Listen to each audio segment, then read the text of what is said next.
Cuando su hermana huyó de la boda, Isabel hizo lo impensable, se puso el velo y ocupó su lugar al lado del millonario. Pero lo que parecía una mentira inofensiva se convirtió en una pesadilla. Era cruel, controlador, y sabía demasiado. Ahora, ella debe descubrir qué le hizo a su hermana desaparecida, antes de que sea demasiado tarde. La lluvia golpeaba los cristales de la suite nupcial mientras Isabel sostenía entre sus dedos la nota de despedida de Carolina. Las palabras temblaban sobre el papel como si su hermana hubiera escrito con prisas, con miedo. No puedo casarme con él. Por favor, entiéndelo. El vestido de novia, un diseño de encaje blanco que valía más que su salario de un año, colgaba imponente frente al espejo. Isabel cerró los ojos. 12 horas. Solo 12 horas separaban a Carolina de convertirse en la señora Monteiro. Ahora ese destino le pertenecía a ella. Un suave golpe en la puerta la sobresaltó. Era el mayordomo principal, con una bandeja de plata donde reposaba un sobre de borde dorado. El señor Monteiro ha enviado esto para usted, señorita Duarte. Insiste en que la ceremonia debe realizarse exactamente a las 5 en punto. Al abrir el sobre, encontró una fotografía reciente de Carolina sonriendo frente al lago de la mansión Monteiro. Al dorso, escrita con esa letra pulcra que siempre había envidiado, una sola frase: él sabe que no eres yo. Transición. Mientras el auto negro la llevaba hacia su nuevo futuro, Isabel no pudo evitar notar cómo el conductor ajustaba el retrovisor cada pocos minutos, como si necesitara comprobar constantemente que efectivamente era ella quien iba sentada allí. La mansión Monteiro se alzaba ante Isabel como un sueño gótico hecho realidad. Las escalinatas de mármol brillaban bajo la luz de la luna, flanqueadas por estatuas de ángeles cuyos rostros parecían torcidos en expresiones de dolor. El mayordomo la condujo directamente a los aposentos principales, donde una fila de sirvientas esperaba con toallas calientes y una copa de champán. Ninguna de ellas levantó la vista para mirarla directamente. El señor Monteiro ha sido llamado a una reunión urgente de negocios, explicó una mujer mayor que Isabel supuso sería la ama de llaves. Ha dejado instrucciones específicas sobre su comodidad. Cuando finalmente quedó sola, Isabel exploró la suite conmovida. Todo estaba preparado para Carolina, el armario lleno de vestidos de su talla, los libros de poesía francesa que a su hermana le encantaban sobre la mesilla de noche. Fue entonces cuando lo vio. Una puerta casi invisible, camuflada en el empapelado de la pared. Al tocarla, se abrió con un suave chasquido, revelando un estrecho pasadizo que olía a humedad y algo más. ¿Era lavanda? El sonido de unos pasos acercándose por el corredor la hizo retroceder bruscamente. La puerta se cerró tras ella justo cuando alguien llamaba suavemente a la entrada principal.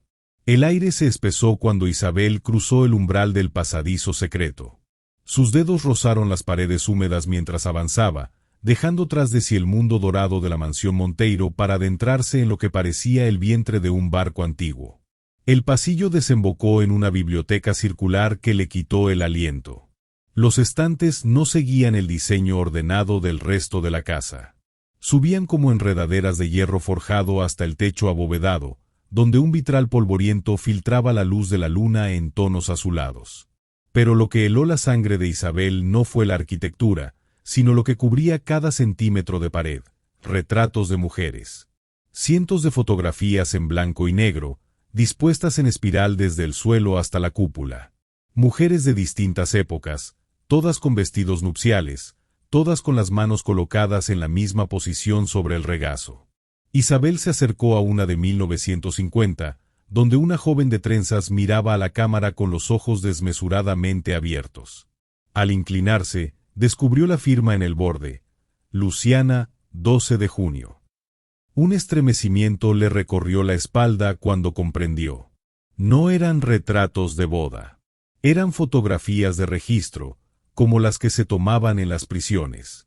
En el centro del espacio, un atril de ébano sostenía un álbum abierto. Las páginas mostraban recortes de periódico meticulosamente organizados por décadas. Desaparece novia de familia prominente 1973. búsqueda infructuosa de heredera 1988, caso de joven desaparecida se archiva 2001.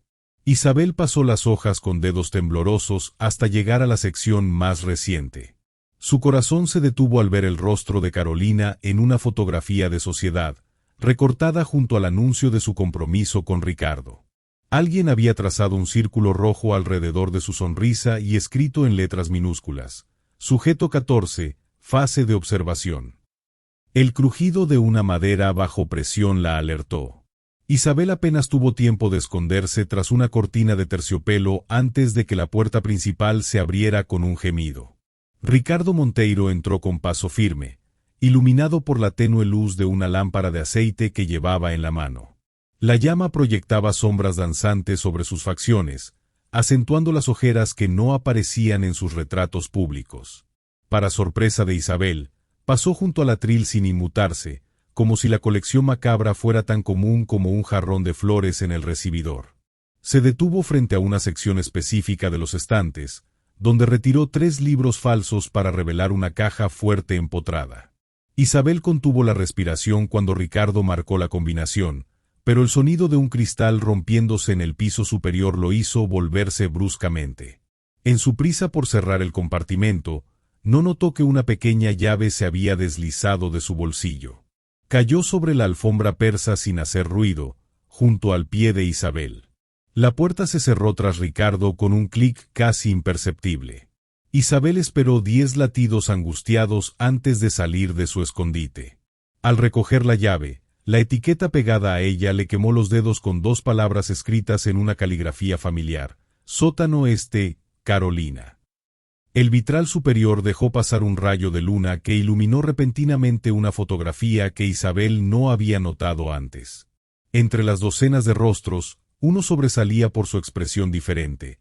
Una joven de los años 60 que no fingía una sonrisa, sino que miraba directamente a la cámara con ojos desafiantes. En el margen, alguien había garabateado: la que se atrevió a hablar. La llave pesaba más de lo normal en el bolsillo de su vestido. Isabel recorrió los pasillos laterales de la mansión, evitando a los sirvientes que parecían surgir de las paredes como fantasmas bien entrenados. Cada puerta que pasaba tenía un pequeño letrero de bronce: salón de invitados, galería de arte, biblioteca auxiliar. Ninguna decía sótano este. El sonido de una discusión la hizo detenerse junto a una puerta entreabierta. 2 voces masculinas, una calmada pero firme, la de Ricardo, y otra cargada de una ira apenas contenida. ¿Crees que no me he dado cuenta de tu pequeño experimento, Eduardo? Ella no es Carolina. Isabel contuvo la respiración. Por supuesto que no lo es, respondió la segunda voz con un tono burlón. Pero es mucho más interesante así, ¿no crees? Ver cuánto tiempo pasa antes de que descubra lo que le hiciste a su querida hermana. Un golpe seco, como un puño contra la madera. Sal de mi casa. Tu casa, río Eduardo. Qué gracioso que digas eso, considerando quién está realmente enterrado en el jardín. Los pasos se acercaron a la puerta, obligando a Isabel a retroceder hacia la sombra de un antiguo reloj de pie. El tic-tac parecía marcar los latidos de su corazón mientras esperaba, paralizada, a que alguien saliera. La llave encajó perfectamente en la cerradura escondida detrás de un tapiz en el ala este. La puerta se abrió con un crujido que resonó en la escalera de piedra que descendía hacia la oscuridad. El aire era más frío de lo que esperaba, impregnado de un olor que Isabel no pudo identificar, una mezcla de tierra húmeda y algo metálico. Las paredes estaban forradas con estantes de vidrio que contenían frascos etiquetados con fechas y nombres de mujeres. Algunos guardaban joyas, otros mechones de cabello atados con cintas desteñidas. En el centro de la habitación, una mesa de acero brillaba bajo la tenue luz de una lámpara colgante. Sobre ella, un cuaderno abierto mostraba páginas y páginas de escritura apresurada. Isabel reconoció la letra de Carolina inmediatamente. Día 27. Él sigue llamándome por otro nombre. Dice que pronto recordaré, que todos recordamos al final. Pero yo no soy la mujer de ese retrato. No soy Luciana. Un sonido procedente del fondo del sótano la hizo volverse. Entre las sombras, una figura femenina se mecía suavemente en una silla, canturreando una canción de cuna que su madre le solía cantar cuando eran niñas. La figura levantó la cabeza lentamente, y a pesar de la suciedad y el cabello enmarañado, Isabel supo de inmediato que estaba mirando a los ojos de Carolina. Pero algo en ellos era diferente, algo que la hizo retroceder instintivamente hacia las escaleras. El sótano olía a tierra húmeda y medicamentos rancios. Isabel contuvo un grito cuando sus ojos se adaptaron a la penumbra y distinguió la figura encorvada en el rincón. Carolina, siempre tan llena de luz, ahora se mecía en una silla de madera con movimientos hipnóticos, abrazando un muñeco de trapo cuyo rostro había sido borrado por el tiempo. «Carolina, soy yo», susurró Isabel, avanzando con pasos que hacían eco en el suelo de piedra. Su voz sonó extraña en aquel espacio subterráneo, como si el sótano se resistiera a dejar salir las palabras. Su hermana alzó la cabeza con lentitud. La luz de la única lámpara de aceite reveló ojos vidriosos, pupilas dilatadas que tardaron varios segundos en reconocerla. Cuando por fin habló, su voz era un eco infantil que heló la sangre de Isabel. «¿Luciana? ¿Viniste a jugar al té como antes?» Carolina sonrió, mostrando los dientes demasiado blancos en la oscuridad.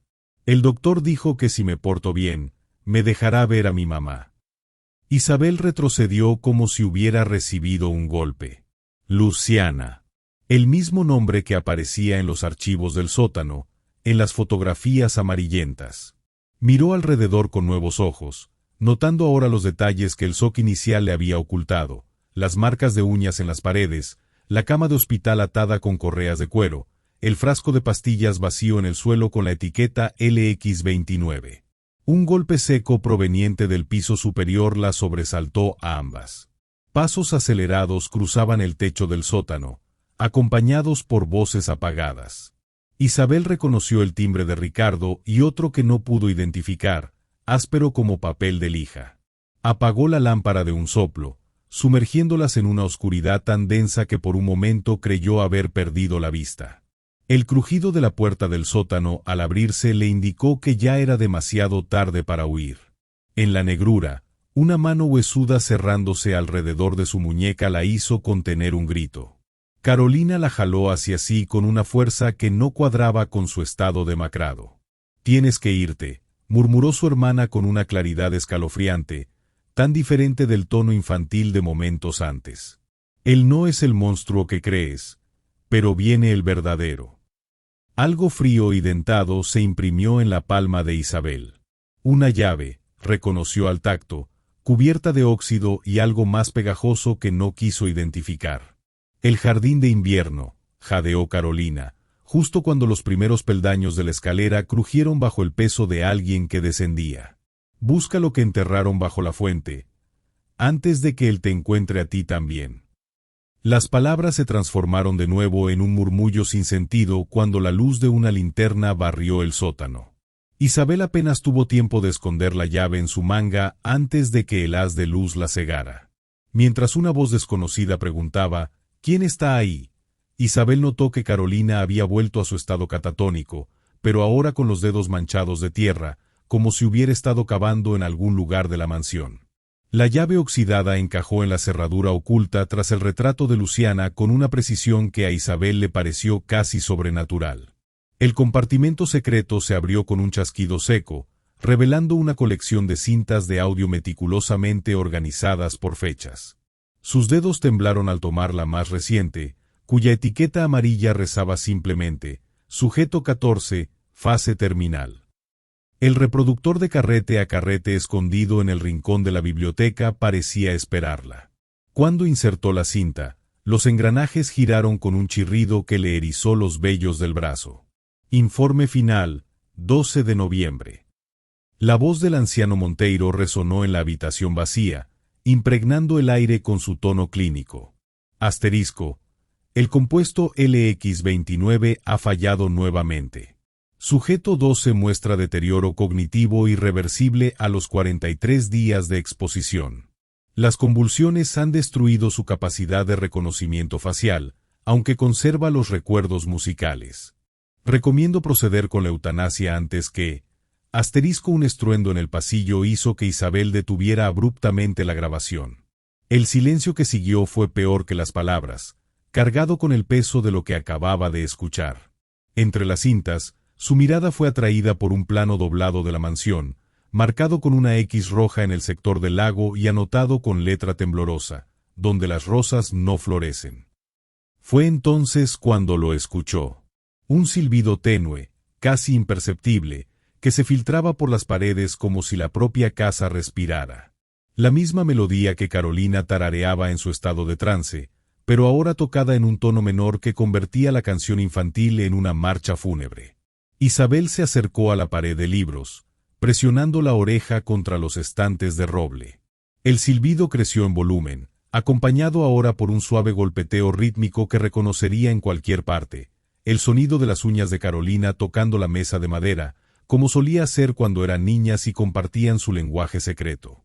«Está aquí», comprendió con horror. «En algún lugar dentro de estas paredes». Al salir de la biblioteca con el plano y 3 cintas escondidas bajo su vestido, Isabel chocó contra un cuerpo sólido. Violeta, la sirvienta más antigua de la casa, la sostuvo con manos que parecían garras cubiertas de piel de seda. Sus ojos amarillentos estudiaron a Isabel sin parpadear antes de deslizar un sobremanila en su bolsillo.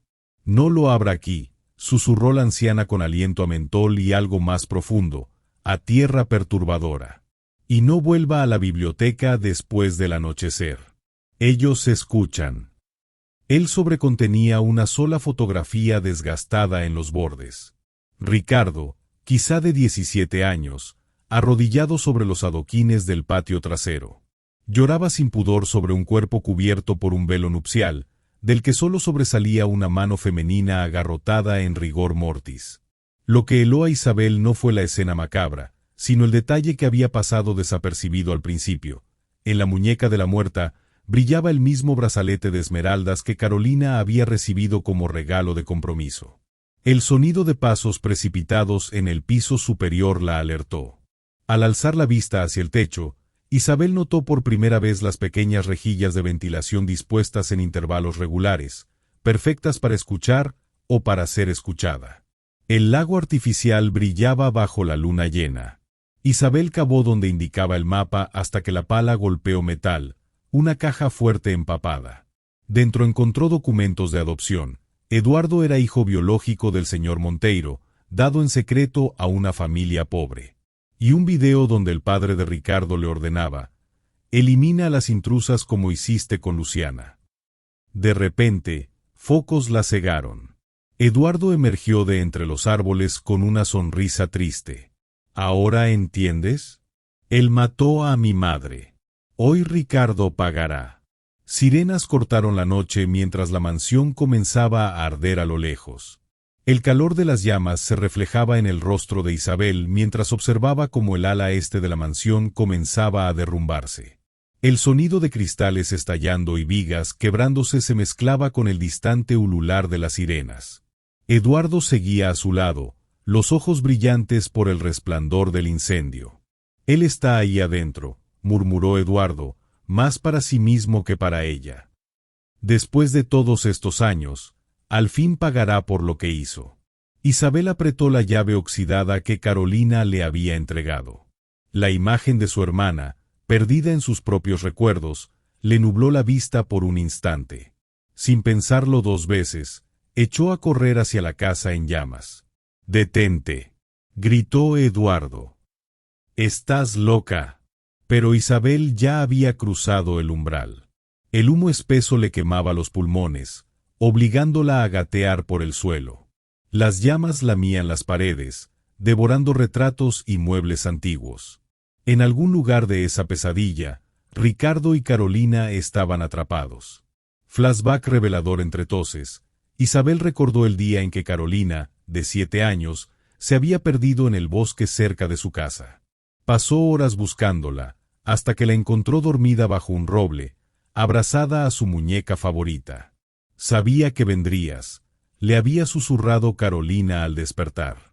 Esa misma determinación la guió ahora a través del infierno. Encontró a Ricardo en el estudio principal, intentando derribar una puerta bloqueada por una viga caída. Sangraba de un corte en la frente, pero su mirada era de una claridad aterradora. «Carolina está ahí», dijo al verla, señalando la puerta. «El techo puede derrumbarse en cualquier momento». Juntos lograron mover la pesada viga. Al abrirse la puerta, reveló a Carolina acurrucada en un rincón, cantando suavemente mientras abrazaba las cintas de audio que Isabel había encontrado. «Tenemos que salir», gritó Isabel sobre el crepitar de las llamas. «Ahora». Ricardo tomó a Carolina en brazos mientras Isabel guiaba el camino de regreso. En el pasillo principal, una explosión los hizo retroceder. El techo comenzaba a ceder. Fue entonces cuando Ricardo hizo algo inesperado. Le entregó Carolina a Isabel y se detuvo frente a una estatua de mármol junto a la gran escalera. Con un movimiento rápido, giró la cabeza de la estatua hacia la izquierda. Un compartimento secreto se abrió en la pared. «Tomen este pasadizo», ordenó. «Los llevará al jardín trasero». «¿Y tú?», preguntó Isabel, agarrando su brazo. Él miró hacia el piso superior, donde las llamas eran más intensas. «Hay algo que debo recuperar». Mientras Isabel arrastraba a Carolina hacia el túnel, vio a Ricardo subir las escaleras que comenzaban a colapsar. En el último segundo antes de que el humo lo ocultara por completo, alcanzó a distinguir lo que buscaba, un viejo álbum de fotos sobre una repisa. La última imagen que Isabel vio antes de que el pasadizo se cerrara fue la de Ricardo abrazando el álbum contra su pecho, justo cuando una viga en llamas se desplomaba entre ellos. 3 meses después del incendio, el jardín de la antigua mansión Monteiro florecía de manera inusual. Donde antes había rosas negras, ahora crecían girasoles salvajes que Isabel y Carolina habían plantado juntas. La casa principal seguía en ruinas, pero el pabellón de invitados se había convertido en el Refugio Medianoche, un hogar temporal para mujeres que necesitaban desaparecer. Isabel ajustó el letrero de madera en la entrada mientras observaba a Carolina enseñarle a una niña pequeña a tejer pulseras de hilo. Su hermana aún tenía días confusos, pero las terapias estaban dando resultados. A veces, al atardecer, incluso recordaba fragmentos de su infancia. El sonido de un motor la hizo volverse. Un auto negro se detuvo frente a la verja, tan discreto como el que la había llevado a su boda falsa. El corazón le dio un vuelco cuando la puerta se abrió y vio a Ricardo bajar lentamente. Llevaba ropa sencilla, jeans y una camisa blanca sin planchar, nada que recordara al magnate impecable de antes. Las cicatrices en sus manos eran visibles, al igual que la quemadura que le rozaba la mejilla izquierda. En la derecha, cargaba una maleta pequeña y algo envuelto en tela azul. No sabía dónde más ir, dijo, deteniéndose a 2 metros de distancia.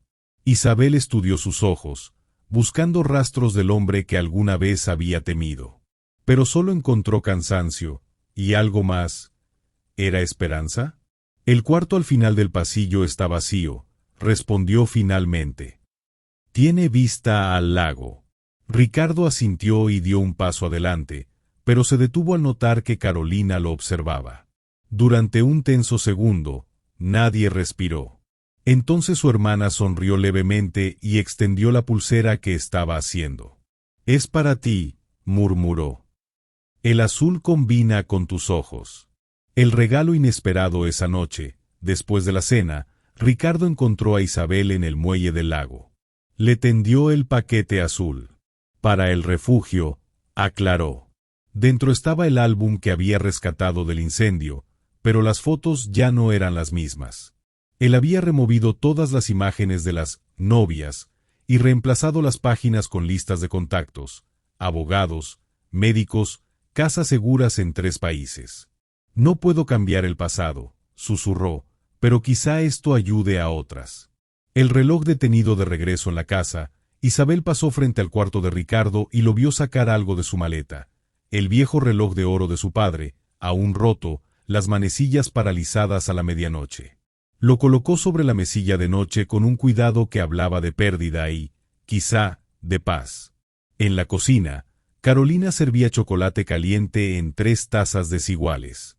Afuera, la luna se reflejaba en el lago como una moneda de plata. Alguien, quizá Violeta, había dejado la radio encendida, y una suave melodía de piano llenaba el aire. Isabel cerró los ojos y por primera vez en meses, no soñó con puertas cerradas ni pasillos oscuros. Cuando los abrió, vio a Ricardo aceptando la taza de Carolina, sus cicatrices visibles bajo la luz tenue, pero ya no sangrando. Y supo, con una certeza tranquila, que la medianoche no era un final, sino el silencio necesario antes de un nuevo comienzo. Para escuchar más historias como esta, suscríbete y deja un me gusta.